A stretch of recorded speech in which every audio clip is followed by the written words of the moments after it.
Oh yeah, Like he's not the usual cocky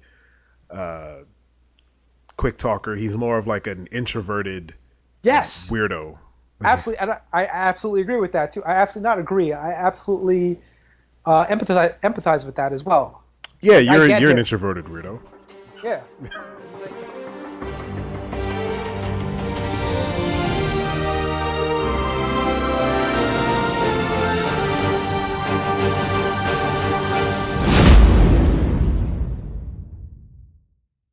What's up, everybody, and welcome to another edition of the Super Black Podcast. I am your host, Carl Waldron, and with me this week is a very dear friend of mine, a giant nerd and an amazing artist. You've seen his work on the website. Ladies and gentlemen, say hello to Daniel O'Brien. What's up, buddy? How's it going, folks? But I wanted to have you on the podcast because you are a friend and you are a giant nerd and you're probably one of two other people on this world who I can talk to freely about weird stuff like superheroes. And there has been a sort of trend recently that we've been talking about that I think we both coined the Blackification of certain characters within the media. And I thought this would be a great venue for us to talk about it with everybody. So I want to talk about which Blackified character feels the most forced. Now, I chose three characters completely at random. I rolled some D&D dice, and we'll just chat about them and see what we think. All right. Recently, Iron Man became a black woman named Riri Williams. That's number one. Recently, we've heard that the Rocketeer will be a black female, taking place a couple years after Cliff gets lost in his Nazi fighting. And number three, a mainstay, Mr. Sam Wilson, Captain America, the first black Captain America. Those are our three characters. They were all once white, strong people, and now they're going to be strong black people.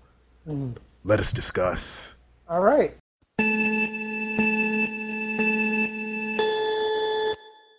Let me just say that I'm all for the blackifying of characters. Of course. But in these terms, I'd have to talk about the Rocketeer first and foremost.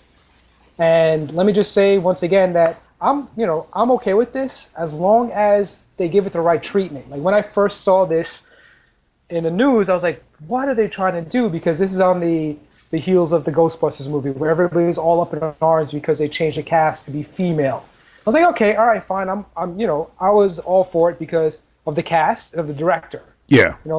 I've never seen them in a bad movie, so I was okay with this. I want to see who they put behind this movie, the writers, the directors, because right now, in my head, I can't think of a good enough reason to make this character a black female. With that being said, I can see a black male, because let's face it, World War II, experimental jetpack. I think the Tuskegee Airmen. It's like I can see a scientist be like, hey, this may be too dangerous for us. How about you try this? Yeah, kind of like a front lines type thing, like what was that South Park line? Operation Get Behind the Darkies. Yes, more absolutely. like you are going to be the test subject for this rocket pack. They hand it to this man, and he's just like, I guess I have to because I enlisted. I wanted to serve my country, and this is how you're kind of going to treat me. And then he turns out to be the hero of the war. He becomes the Rocketeer. Yes, I agree with you. That actually sounds really awesome. That sounds like that's something an actor can probably sink their teeth into. Like that. Like how do I get behind this like almost test subject-y type role within the military, but then balance that with I am now like the face of the war and I can make a real difference. Sorry to cut across you, but the funny thing is I can see them making a case. This is a Disney movie, so of course he's going to be the front man, right? If it were to come down to it. But I can see them making a case for World War II to keep that mask on. Just never taking it off. Exactly, just like Captain America back in the day, he was not known as Steve Rogers. He he was was. known as Captain America with the Yeah, mask on at all times. He could be that iconic hero forever and forever and forever. They can, if he dies, hell, we just throw somebody else in the mix and keep it moving. yeah, Yeah, like Frankenstein from the Death Race movies. exactly, absolutely. See, I can't make references like that to anybody else, and they would get it. Like, it's also a very bad reference. I'm sorry, everybody. Although I do love those movies, they're ridiculous, but I love them. Let's jump back into this. And I like it. Look, the Rocketeer thing came out of left field to me because, one, I don't want a new Rocketeer movie. And maybe this is like the old man in me talking like, I had what I wanted and I don't want anyone else to have it. But The Rocketeer is a great movie. If you sit your kids down and just put The Rocketeer on, it still resonates. It's still fine. You know, like the time period in which it was created and the time period in which it was set, it's like a time capsule. You want to, the way it was filmed, the effects in it all works to what it was trying to be, kind of thing. Mm-hmm. A CGI Rocketeer would just be Iron Man, no? Yeah. Like yes, absolutely. Like we have that. Like kids have their own Rocketeer, and it's Iron Man. Like that's what he is, and he's been that for the past 12 years or whatever. Mm-hmm. To update it now, I guess I can say whatever. It's not for me. You know, I had my Rocketeer the way, everyone had their, thing back in the day, and they want to give this to a new generation. Fine. But I almost don't understand why it's a black female.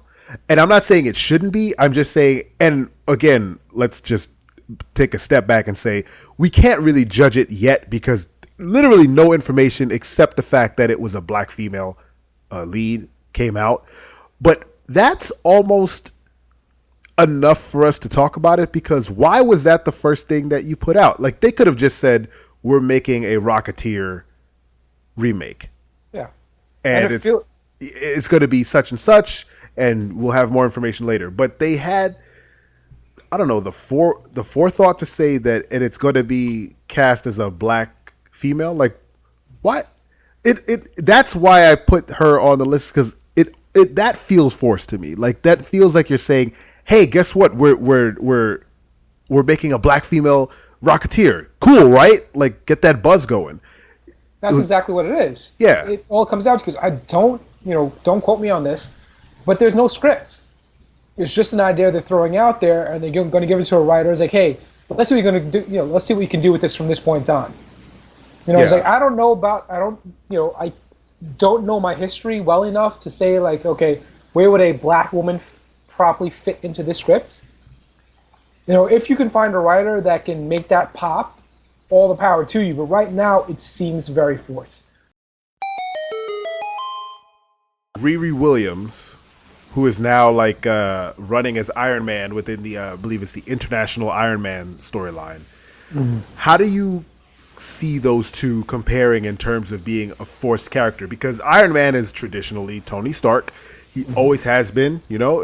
They've had derivatives. Even War Machine is just the black version of Iron Man. Yep. So now there is literally an Iron Man or Iron Woman who is a very intelligent, very resourceful young black woman in college who reverse engineered one of Tony Stark's suits and is using it to fly around and save people. I'm all for it. Once again, as long as it makes sense in that world. The other thing I thought when I saw it was like, okay, a lot of things play into like the Marvel Cinematic Universe now. And from what I understand, Robert Downey Jr. can only get so old and keep playing Iron Man and the rest of these characters. There. So sometimes it feels like Marvel is taking certain ideas and throwing them at the wall to see what would stick, only because once Robert Downey Jr. can't play Iron Man anymore, they need a younger, fresher person and more relatable to play that role, so people will keep being interested in it. And you think that their reaction is Riri? It's saying let's get a young college aged female with some personality, make her very smart, and then she can take the reins when they inevitably create the all new Avengers and start this whole phase A, Phase 17, if yeah, anything. when it's a bunch of young people taking over, you think that they're going to employ Riri as that Iron Man?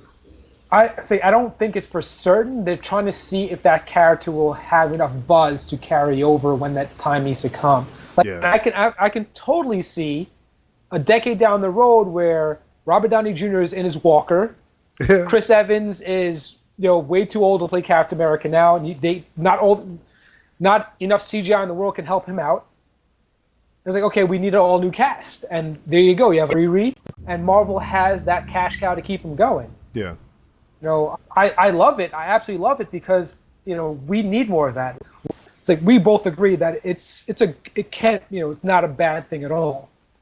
But sometimes, being the introvert thinker that I am, it's like, okay, why is this being done? Is it because you feel it needs to be done, or is it because this is going to affect your bottom dollar? Yeah. If this is now a popular thing to do, what happens when it no longer becomes popular? Will these characters just fade to the background and pretend like it never happened? It's an excellent point. What would need to happen is, if you're going to build these characters up, they need to take prominence. And I don't want to lose Tony Stark. Tony Stark is Iron Man to me. Riri Williams is not Iron Man to me. But is there a place for Riri that she's effective, And I think that's the cool thing about the all new Avengers, is that they're trying to rejigger the team a little bit, and they have a lot more characters and a lot more space for people. So hopefully she gains traction. Hopefully she has some good writers around her, that she continues to be an interesting character, and it doesn't become like she's a part of the Green Lantern Corps, where it's just a whatever character somewhere in the back. Like, yeah, she's a Green Lantern, but whatever. I feel as if Tony Stark will have to die, or he will have to take a big back seat for them to build up her as a character well enough for people to actually relate and want to keep around. But I think I'm kind of on the other side of it, where I think she is a unique enough character and further away from Tony enough that they can exist together without kind of stepping on each other's toes. Riri and Tony are miles apart. Tony is a billionaire with, he's trying to figure out who his parents are, and he's got nanotech and all this other stuff.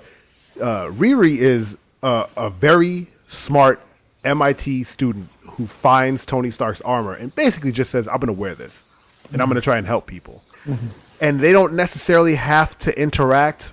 I'd say I totally get that, but I also feel they would have to try to find a way to rebrand her, not necessarily give her the Iron Man moniker, but give her something a little like catchy, so you're not relating to Tony Stark. Because I'm just being the older, crotchety nerd. I know my Tony Stark, I know my Iron Man. Yeah. And it's, yes, these two characters exist in the same world, but the same name kind of gets muddled together for me. Yeah. So that was kind of one of the questions that I know I posed to you early on, is would these characters be served to, would they be better off as their own characters without any baggage? She would make a bigger impact if she were just another character. Like, if she were just a very smart, maybe she builds her own suit that does something different. Maybe she builds a gigantic mech that she stomps around in. Like, I don't know if Marvel has anything like that, but that sounds pretty cool. That would be interesting. That'd be, that's yet to be seen. If they can find a way to give her her own personal look without adding metal breasts to the chest plate, yeah, and make her distinctive. He's one of the most he's had the most costume changes. Exactly, and have a good reason for it. Upgrade the tech, upgrade the armor. So what can you possibly do with Riri to have it make sense? To have it make sense in that world. And I trust the writers can do it. I just hope that it doesn't kind of fall to the wayside. She just becomes this auxiliary character that was just there when they needed her, when Marvel needed to make that money. It's like I love it. It's like I want to read more. I want to be able to pull that in and relate to these characters and give it to other people to relate as well. But we'll see. Time will tell. Indeed. I've said it all along. Yeah. And the last on our list for today is Sam Wilson as Captain America. Do you feel that character was forced into the Captain America role? I know it wasn't big, but there was some controversy about it. But then it kind of all dusted away because what's the big deal? Well, I mean, Marvel does what they do best. They publicize the ending of. They spoil their own books. When this first happened, Yeah. Marvel, I think, put out a press release like weeks in advance saying that this was going to happen and spoiled everything for everybody. And in the beginning, I was doubtful, but knowing the character and actually knowing the history, understanding like what happened, Sam Wilson waiting in the rains for such a long time. He just knew Captain America because he's his best friend for who knows how long. Yeah, like, even in the books, like it was a long time coming. It wasn't just Bucky. Falcon was always by his side in some form or fashion throughout the years. Exactly, like he was his connection to the modern world. That's essentially what he became. What the Red Falcon became was like, okay, not Tony. Steve is a man at a time. And I need to find a character. I need to find a person that can help me relate to what's going on now. Because originally Captain America, yes, he fought in the war, but there was a very long time, like he was a street level superhero. And I feel as if when Sam Wilson took back over, they brought him back to that street level roots where he's on a Southwest airline getting to a location where he needs to fight a supervillain. Yeah, right. It's great scene. Great. Exactly. Like it was like I absolutely totally get it. I'm absolutely behind it. I'd like to say that he's not the most forced character here. I think he's the most natural progression. Yes. Where Bucky even got to play Captain America for a bit, and then they gave it to Sam because Sam was his best friend, and Sam knew the ropes to be Captain. Like he spent the most time with Captain America to understand what it meant to be that guy. Exactly. And the storyline actually supports a lot of that.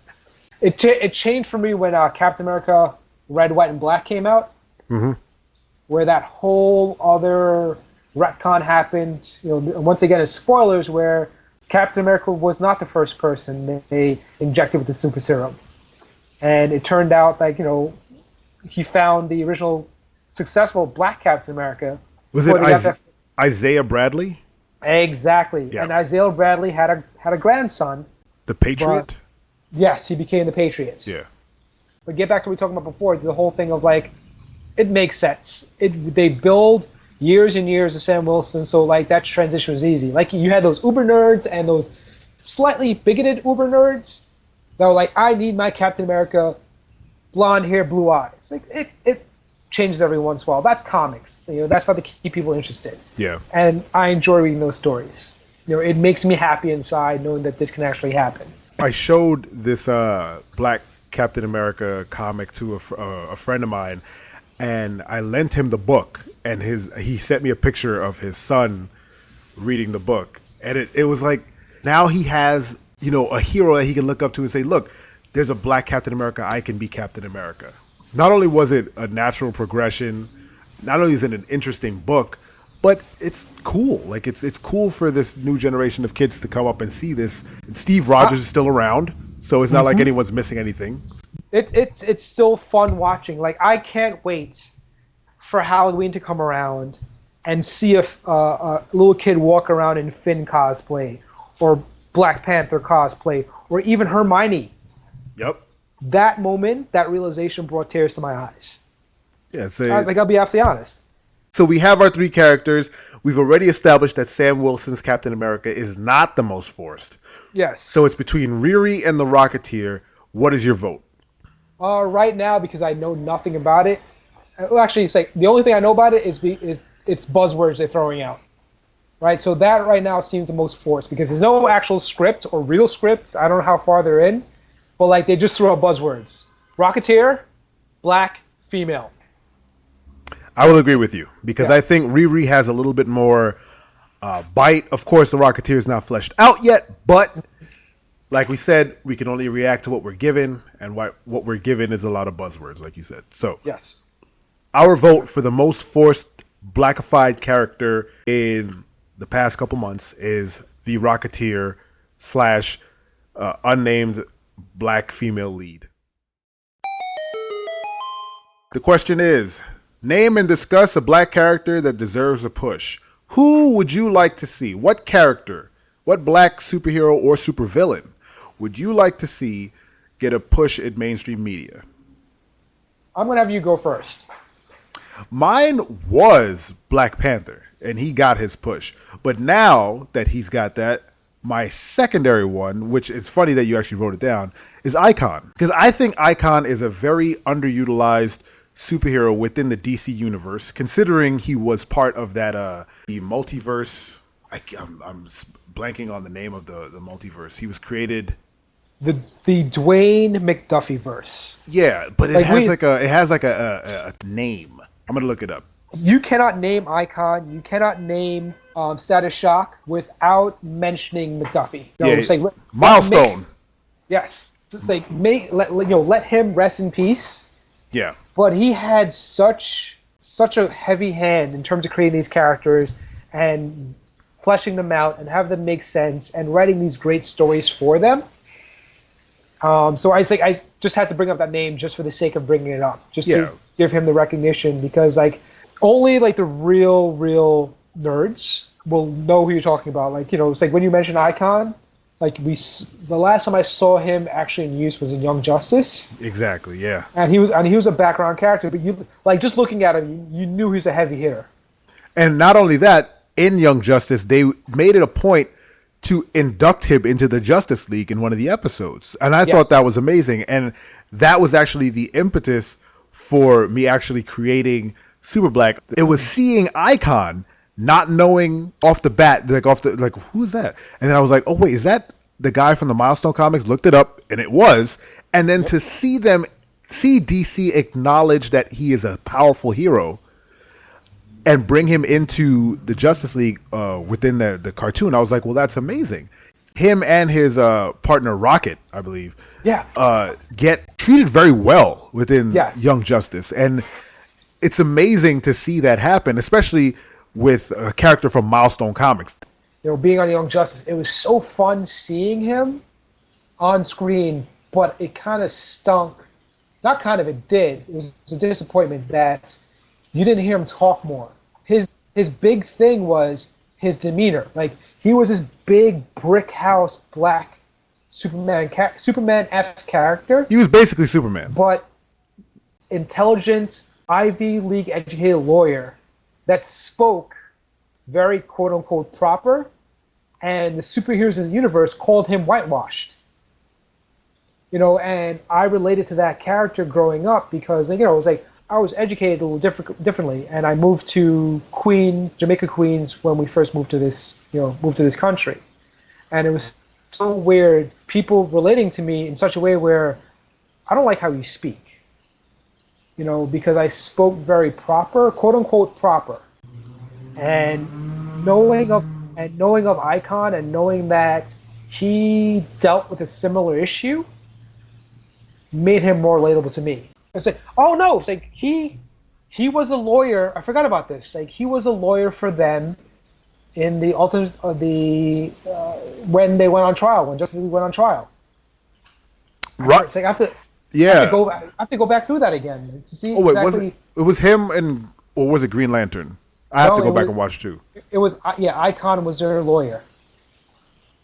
I remember. So he did have lines. Yeah, he did have lines. I have to go back and see exactly how how they made him speak. It sounds ignorant me saying it out loud, but I'm curious now. I'm going to watch it just for that reason, to see how dead on it was. Because seeing him just sit there this, like I said, huge brick house of a dude, with that resting bitch face. Let's face it. Yeah, he always looks upset. Exactly, but knowing that he is a powerhouse of a character. I would have loved to see him interact more with a villain, just show off some of that power, because we don't really get that in the show. We get the fact that the Justice League respects him, yes, and see him as a a useful addition to the team, but we never see him, as far as I remember, lay a fist on anybody, which would have been Exactly. because he's basically like the Martian Manhunter crossed with Superman, which is a deadly combination. And with that, I'm going to call this a podcast. If you want to be, give me a white superhero, give me a blue superhero. If you want, hey, Blue Beetle. if you want to be Blue Beetle and as a cosplay, you do it. Who cares what color your skin is? Because we're all red on the inside, red and mushy. This has been the Super Black Podcast. I have been your host, Carl Waldron, and Daniel has been my guest. Daniel, please tell the people about your book. My book is The Carnival Prince. Like I said before, I'm Trinidadian, and I've always loved myth and folklore. And I've always loved the carnival culture in Trinidad as well. So I found a way one day to combine those two things that I love. Oh, and a little bit of Jim Henson thrown in there as well, puppetry and all that wonderful stuff. And I created a new character based on old myths. You know, think of two ancient mythological characters coming together, having a baby, and their baby is now the Carnival Prince, and he's off having his own adventures. And same time telling the history of Carnival, brief history of Trinidad in itself. And I'm hoping to expand on that universe and have kids, once again, see a heroic character in themselves and be able to learn about their culture and their past. And that's why that story exists, at least for me. The main reason I made that story is because I wanted to reconnect with myself and reconnect my culture. And writing and illustrating that book was a way for me to do that. Amazing. Does that make sense? That makes complete sense to me. What I will do is you will provide me with a link to more information. I'll put that link in the show notes for this podcast so that everyone can see it. Everyone can click through and read, and hopefully everyone can say, yeah, I want to donate to help have this thing published, and I want a book too. I want a physical copy. You know, maybe start a Patreon or a Kickstarter. We can do anything because the internet is huge. We can do whatever we want. Super Black is a place to make things happen, people, and that's what I'm trying to do for my friend Daniel. Thank you, Daniel, for showing up. We're going to have you on more podcasts because this is now your home. They've heard your voice. Awesome. Everyone, this has been the Super Black Podcast, and we are out.